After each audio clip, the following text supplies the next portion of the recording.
Nagbabala si US President Donald Trump na haharangin ng Amerika ang lahat ng barko sa Strait of Hormuz. Mga barko ng Amerika na raw ang poposte sa Strait of Hormuz. Ayon kay US President Donald Trump, panahon na para itigil ang pangingikil doon ng Iran. Kasunod ng bigong negosasyon sa pagitan ng Amerika at Iran, ipinag-utos ni US President Donald Trump ang pagharang sa mga barkong daraan sa Strait of Hormuz. Niutos ni US President Donald Trump sa US Navy ang pagharang sa lahat ng barkong papasok at lalabas sa Strait of Hormuz. We have a blockade going into effect. Other nations are working so that Iran will not be able to sell oil. Pero paglilinaw ng US military, hindi haharangin ang mga barkong dadaan sa Strait of Hormuz na galing o papunta sa non-Iranian ports. Pinahanap din ni Trump ang mga nagbayad ng toll sa Iran na anyay hindi ligtas na makakadaan. Ayon pa kay Trump, sisirain din nila ang mines na inilatag ng Iran sa Hormuz.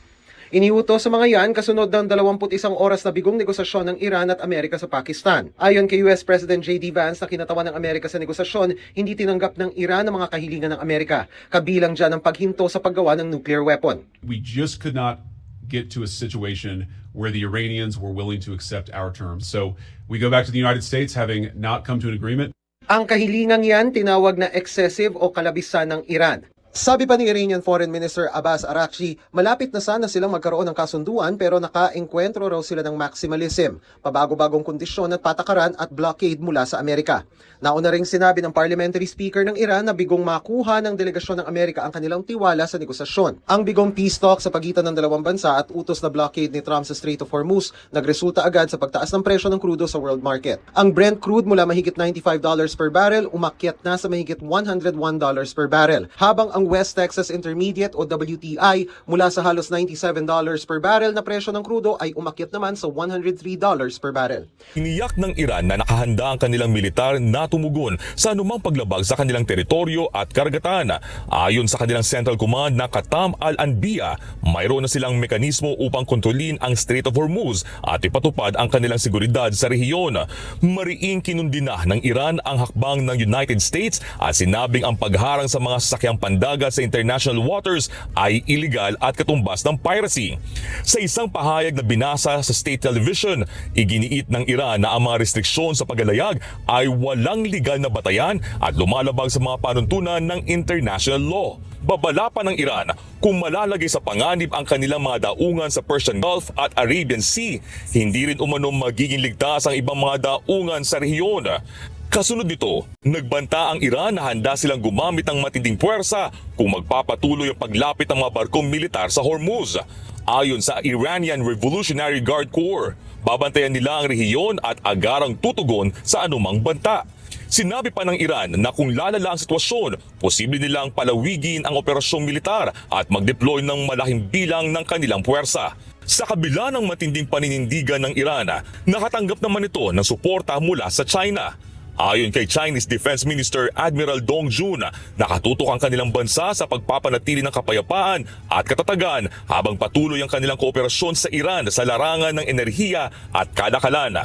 Iginiit din ng China na nararapat na irespeto mga kasunduan nito sa Iran at hindi dapat makialam ang ibang bansa sa mga usaping ito. Binigyang diin pa niya na ang Strait of Hormuz ay isang mahalagang daanan ng kalakalan sa buong mundo at dapat manatiling bukas at ligtas para sa lahat. Sa ngayon, ang buong rehiyon ay nasa mataas na alerto.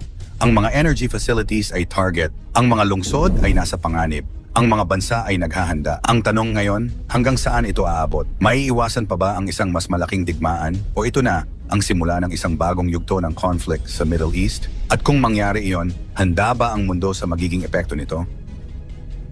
Naku po!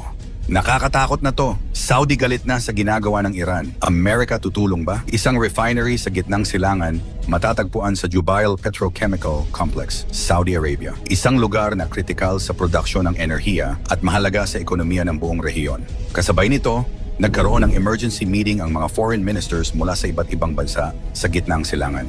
Isang pagpupulong na hindi pangkaraniwan, kundi bunga ng lumalalang tensyon. Sa likod ng mga saradong pinto, pinag-usapan ang sunod-sunod na pag-atake sa mga oil at gas facilities sa rehiyon, mga pasilidad na hindi lamang sumusuporta sa ekonomiya ng mga bansa, kundi sa buong mundo. Ayon kay Saudi Foreign Minister Prince Faisal bin Farhan, hindi namin itinuturing na nagkataon lamang ang mga pag-atake na ito. Ibig sabihin, para sa Saudi Arabia, hindi ito simpleng insidente. Ito ay isang planadong hakbang, isang serye ng aksyon na may malinaw na layunin. Dagdag pa niya, ang kaharian ay hindi magpapadaig sa anumang pressure. Sa halip, ayon sa kanya, ang pressure na ito ay maaaring magdulot ng mas matinding tugon. Isang babala, isang pahiwatig na handa silang lumaban kung kinakailangan. May karapatan kaming magsagawa ng aksyong militar kung kinakailangan at kung darating ang panahon. Ang pamunuan ng kaharian ay gagawa ng nararapat na desisyon. Isang desisyon na maaaring magbago sa balanse ng kapangyarihan sa gitnang silangan. Habang patuloy na tina-target ang kanilang mga yamang ekonomiya, lalo na ang mga oil at gas facilities, patuloy ding naaapektuhan ang kabuhayan ng mga ordinaryong mamamayan. Hindi lamang ito usapin ng military, ito ay usapin ng ekonomiya, ng trabaho ng pang-araw-araw na pamumuhay. Sa kabilang panig, nananatiling aktibo ang Islamic Revolutionary Guard Corps ng Iran, isa sa pinakamakapangyarihang sangay ng kanilang military structure. Kasama ng kanilang mga opisyal at mga leader sa parlamento, ipinapakita nila na hindi sila basta aatras. Para sa kanila, ang kanilang mga aksyon ay bahagi ng kanilang depensa. Isang tugon sa mga presyur mula sa labas ng kanilang bansa. Habang tumatagal, lumalalim ang hidwaan at mas nagiging komplikado ang sitwasyon. Sa gitna ng tensyon, ang mga energy facilities, mga refinery, gas fields at industrial hubs ang nagiging pangunahing target. At sa bawat pag-atake, hindi lang gusali ang nasisira, kundi ang kumpiyansa ng merkado. Ang epekto nito ay mabilis na kumakalat. Tumataas ang presyo ng langis, nagiging hindi stable ang supply, at nagkakaroon ng takot sa global economy. Sa mga bansang umaasa sa imported fuel, ramdam agad ang epekto. Sa presyo ng gasolina, sa presyo ng bilihin, at sa kabuuang ekonomiya. Ibig sabihin, kahit malayo ka sa gitnang silangan, apektado ka pa rin. Habang lumalala ang sitwasyon, mas lalong nagiging mahalaga ang bawat desisyon ng mga leader ng bansa. Isang maling hakbang pwedeng magdulot ng mas malaking krisis. Isang maling interpretasyon pwedeng mag-trigger ng mas malawak na labanan. Sa ganitong sitwasyon, dalawang bagay ang laging pinagpipilian, diplomasya o puwersa. May mga naniniwala na dapat pag-usapan ng lahat na may solusyon sa negosasyon. Pero may mga pagkakataon din na ang aksyon ang nagiging sagot. At dito pumapasok ang tanong, hanggang kailan pipiliin ang diplomasya? At kailan magsisimula ang aksyon? Sa kasalukuyan, nananatiling mataas ang alert level sa buong rehiyon. Ang mga military forces ay nakaantabay, ang mga defense systems ay aktibo, at ang mga mata ng buong mundo ay nakatutok sa bawat galaw. Hindi na ito simpleng regional issue. Ito ay isang global concern dahil ang gitnang silangan ay isa sa pinakamahalagang pinanggagalingan ng enerhiya sa mundo. At anumang kaguluhan dito may direktang epekto sa lahat. Puntong ito, walang malinaw na kasagutan. Pero isang bagay ang sigurado, ang mundo ay nakamasid. At habang tumatagal, lalo lamang tumitindi ang tensyon.